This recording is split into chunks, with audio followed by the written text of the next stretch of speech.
Hey guys, welcome to the first episode of the Unwell But Cute podcast. I'm your host, Ivan. Let me tell you guys a little bit about myself. I'm 23 years old. I was born and raised in Chicago, and I'm Mexican American. My family's from Mexico. But yeah, I was born here in the United States of America. Hello. I'm 6'2". And yeah, I don't know. I'm just me, you know what I'm saying? Yeah, I'm a tall king. I'm 6'2", baby. But yeah, guys, so let me tell you guys a little bit about this podcast and what it's going to be about. So, I have lupus nephritis, which is a chronic illness. So, I kind of wanted to make a safe place, a safe space where people could like feel like they're heard and people don't feel lonely. Because I feel like when I was first diagnosed with lupus and stuff, I felt really lonely and I felt really, really sad because I feel like there was nobody kind of talking about it, which there was. I would look up on TikTok and stuff and YouTube. Like, YouTube, not that much, but TikTok had a few people, but like no one my age, kind of. So, I kind of felt like left out unless maybe I wasn't looking at the right spots. But yeah, guys, so I just wanted this to be an outlet for people. And it's kind of like just about me and like my story and my day-to-day life with lupus and like managing a chronic illness at 23 years old, you know? So yeah, guys, this is what this podcast is. The name is Unwell But Cute because I'm unwell, but I'm sure as hell cute as fuck. So that's why I named it that. I came up with it all by myself, you know what I'm saying? But yeah, ChatGPT didn't help.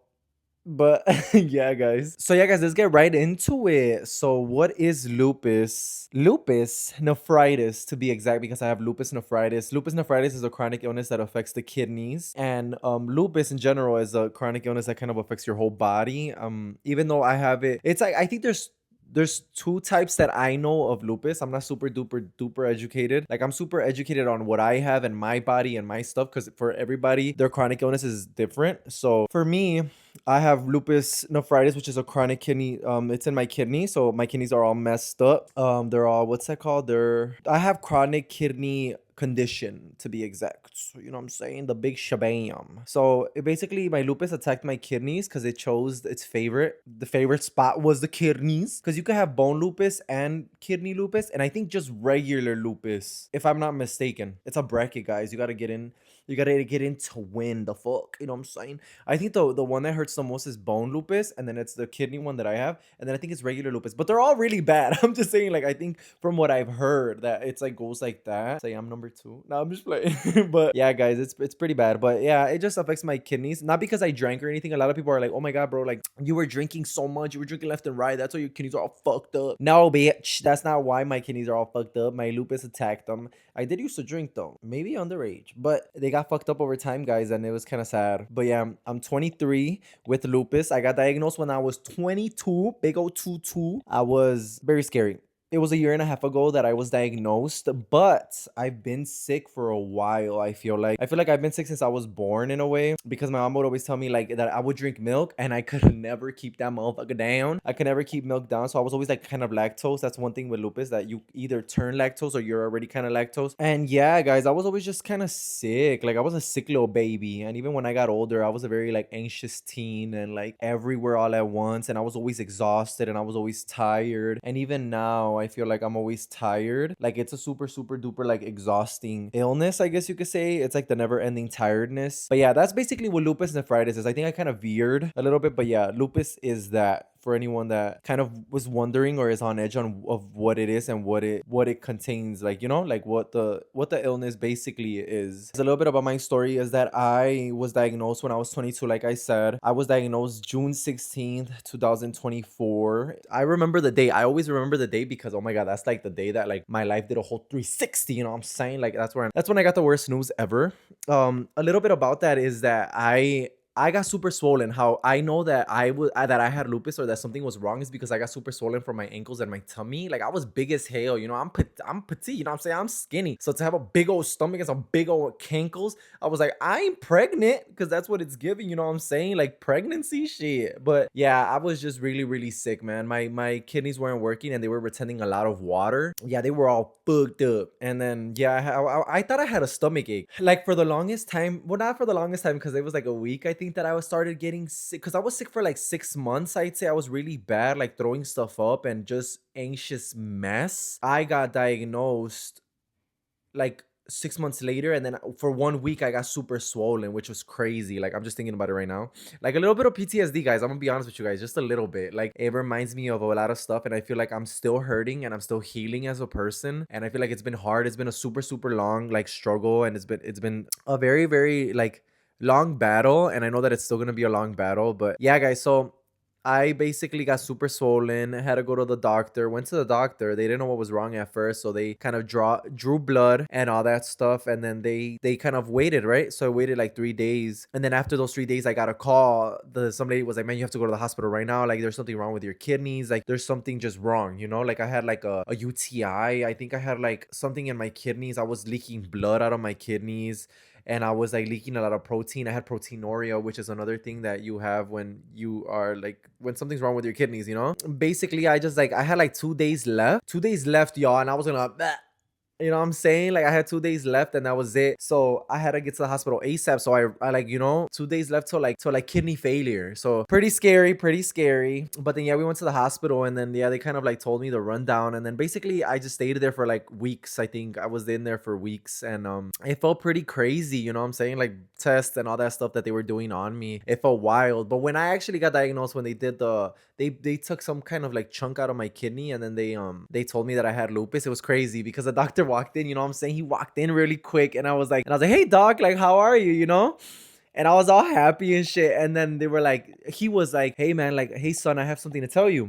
And I was like, "Okay, right? Like, what is it? It must be nothing too crazy." He goes like, "Oh, you have lupus nephritis to be exact." And I was like, "Cool, Selena Gomez has that."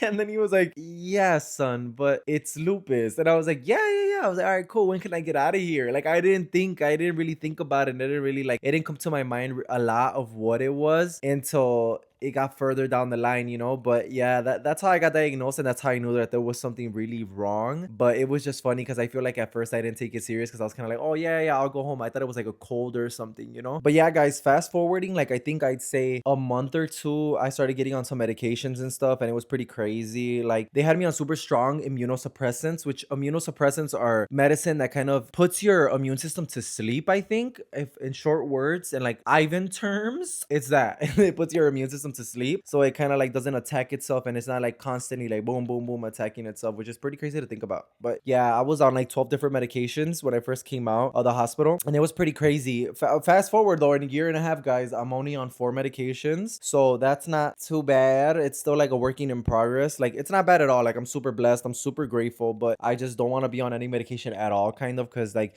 that medication is really, really bad for you. And yeah, nobody wants to be on medication. Nobody likes taking pills, you know. So yeah, guys, it's just been a rough battle, man. It's been a rough battle since, and I kind of feel like it's way better than what it used to be, you know. Like no one prepares you for stuff like this, and I feel like where I'm at right now is pretty okay, but I'm still trying to fight more and more and more to get off of more medication because it's kind of a struggle, you know? So yeah, from 12 different medications, guys, to like 4 was a big accomplishment for me, because I feel like medications, nobody tells you this, but those medications numb the shit out of you. Like they numb your like emotions. They make you feel like blech. They make you exhausted. Like sometimes after you take them, you feel so like blech, and it sucks. But I feel like right now I'm good. I'm getting better. I'm getting better. Even though I'm still taking some, I'm getting better. I'm kind of getting out of my comfort zone, and like kind of even managing that, you know, because no one prepares you when you're 23. I'm 23 now, and like you're so young and you have to take so many medications, you know. Like taking medications and navigating through that is like the craziest thing, because it's like, I remember, to tell you guys a funny story, I remember when I first like got better a couple months after, I remember that I had this one friend that he would be like, "Come on man, like let's go out, let's do something, like let's have fun," you know what I'm saying? Like let's try to get you back to normal, you know, because I feel like with chronic illnesses you tend to grieve your old self, which is something that nobody ever kind of tells you, but you do. Like you grieve the shit out of your old self, you know. But yeah, so I remember I was going to the club and I had to take my medicine, you know. So I would take my medicine at 9 in the morning and at 9 at night. So it was pretty hectic, you know what I'm saying? Like I remember I would go out to the club and I'd be like, "All right, man, like I'm gonna take my pills." I told my friend, and then he would be like, "All right, man, you know what I'm saying? Go to the bathroom and then come back." Cause like at bars, I don't know, like if anybody's like, obviously you've gone to bars, but at this specific bar, they had the jugs of water where you could like kind of serve yourself at the front. And I remember so like correctly that I would take my pills and I put them in my mouth, and then I'd walk really fast from the bathroom to the counter and like get like a glass of water water and like drink it because I could not and I did not want anybody to see me take my pills because like, well, my medicine, right? I didn't want nobody to see me take my medicine because if they saw me taking my medicine at the club, they're gonna be like, bro, is this guy like popping something? And they're gonna be like, then he gonna be lit as hell after, or they could kick you out and shit. So I remember that was one of the funniest things. Like I was like, oh my god, I have to take my meds, bro. And yeah, guys, I think club life and taking pills is a hectic one. It's kind of a funny one. I'm not gonna lie. That was like one of my craziest stories. Like at first, because I take like a lot of different meds. Like I think I take like like 6 of one pill and then like 2 of one and then like one of like just one. So it was a lot of pills, man. Like I had to stuff myself and like, oh, it was so crazy, man. Trying to be young and normal. I'm still trying to like navigate through that. Is being young with a chronic illness. Like there's people that get it even younger than me. I've heard different stories of like people that are like 12 or younger that get sick, and I feel like that's always super duper duper like heartbreaking. But yeah, guys, I guess just managing it, man. Like just trying to like navigate through that, because like how I was saying, there's like an always tiredness. Like you're always tired and you're always exhausted. Like it's like a never ending cycle of tiredness. Like kind of like what having a chronic illness and like being chronically ill, I feel like you feel things 10 times more than the average person, I guess you could say. Like if you're really tired, someone with a chronic illness might feel it like 10 times more.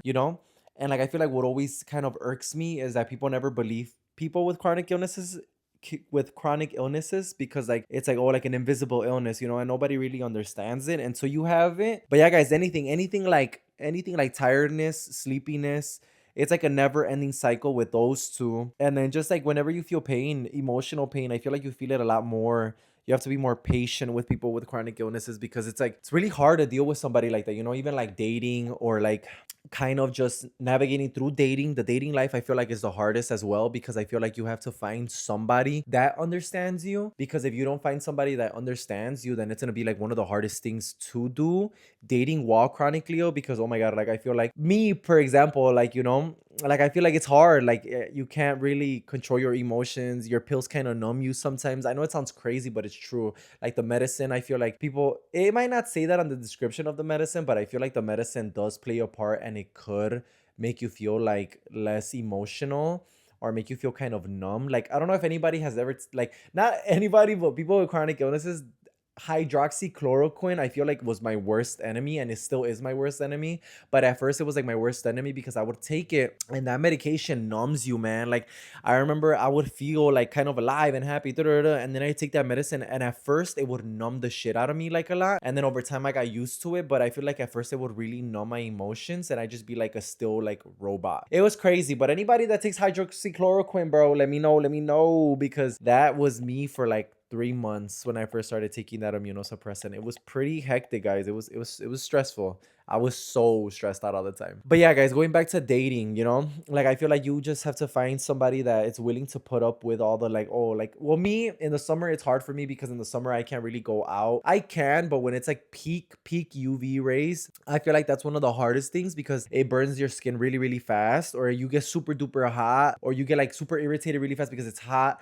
And it's just because of the photosensitivity. Like I always wear shades in the summer, like always. I have my big old shades, you know what I'm saying? Like I feel like one of those like Kardashians with the big ass shades that they used to wear back then. Like I wear only shades, and it kind of sucks, because I feel like you can't really, well, me personally, I'm super photosensitive. Like it hurts my eyes so much. The sun hurts it so bad. Like I always need shades. And even in the winter when there's sun, I still wear shades. Like right now it's cold as shit outside the studio. I kind of always wear shades, and even though it's cold, it still hurts your eyes like crazy. So even doing activities like that with your significant other, I guess it could be hard. So I don't know. I guess it's just being super patient. Like anybody that's dating somebody with a chronic illness, be patient. Love on them. Slowly but surely it'll get there. You'll understand them and you'll love them, and you're gonna have to compromise a lot. Even if somebody with a chronic illness, if you're seeing this, you're not alone, and it's not hard to love you, and you're not unlovable. Like, you know what I'm saying? Like, you are lovable. You are deserving of everything. And I feel like I always say this, and I don't care if anybody gets upset, but if you have a chronic illness, you deserve a lot more love than an average person, because you are going through something that's very, very hard. And I'm not knocking anybody else's things down, but chronically ill people, all my POTS, all my lupus, all my diabetes, all my anything that I'm kind of missing, because I'm not too educated on them. I only know like POTS and all those other ones, like the basic ones that I've read about. Man, bro, you are a warrior, bruh. I heard POTS is terrible. And then PCOS as well, like all that stuff. Like, oh my god, all of that is crazy. Like, but yeah, guys. But yeah, you are lovable. Someone will love you, and somebody will be there for you one day. And guys, don't get sad, man. Get in your bag. You know what I'm saying? Even on the hardest days, just be happy. I feel like one of the hardest things, but more of something that I'm working on is being positive throughout the day and throughout every single day, because I feel like it's a never-ending cycle, and it's kind of hard to see light at the end of the tunnel. I'm not gonna lie to you guys, but it's kind of like a hope you keep, that even though you're never gonna get better, because the reality for me, I feel like I always think like, I don't know if I'll hit remission. Remission is when you don't have to take any pills, kind of, and you're kind of like, your lupus is kind of controlled. But yeah, like I feel like, I don't know if I'll ever hit remission, but I hope I do. Yeah, guys, it's like a never-ending cycle to it. But I don't know, I always stay positive. I feel like I just live and I push and I push and I push. Hence why I do like a lot of vlogs. I do like a lot of TikTok. I do, you know what? You guys could go follow me. Link in the description. But but yeah, guys, I kind of just push forward, man. Because if you don't push forward, nobody else is gonna push forward for you, you know. But yeah, guys, moving forward, man, we're gonna be talking a lot about like just stories, like my weeks on end of what I do, like my funny stories, and just talk about stuff that goes on throughout my week. And as someone with a chronic illness at 23 years old, what I go through. And I'm really excited for this podcast. I'm really, really super duper excited, because it's like, I love to yap. Anybody that knows me in real life, I'm a yapper and I'm a talker. So I feel like this was just made for me. And I tried making a podcast before, y'all. It just didn't work out. Like, not that it didn't work out, but I guess I didn't have the same drive as I have for it now. And I feel like now the biggest drive that I have is this. Like, man, like there's not a lot of people that are there for lupus, I guess. Like, there is a lot of people, so I'm probably misinformed. In my day-to-day, when I see stuff, I don't see too much stuff. Yeah, I just want to make somebody feel at home. I want to make somebody feel that you're not alone. If you have a chronic illness, or if you have lupus nephritis or lupus or anything at all, and you feel lonely, you are loved. You have me. I'm here for you. If anybody needs anything, you could just comment down below, you know, and I'll be there for you. And you're never alone, man. Like, you're never alone. And then I know this is a long road, but you'll get better, and always try to get better. And yeah, guys, I love you, man. I love you. I don't know you, but I love you, man. We all need a little bit of love, you know what I'm saying? So I love y'all. Y'all are my babies. You guys are my unwell baddies. That's what I say, you know what I'm saying? But yeah, guys, thank you guys for watching, man. I appreciate you guys so much. You guys are the best. And yeah, man, new episodes every week. You know what I'm saying? But yeah, guys, love you guys.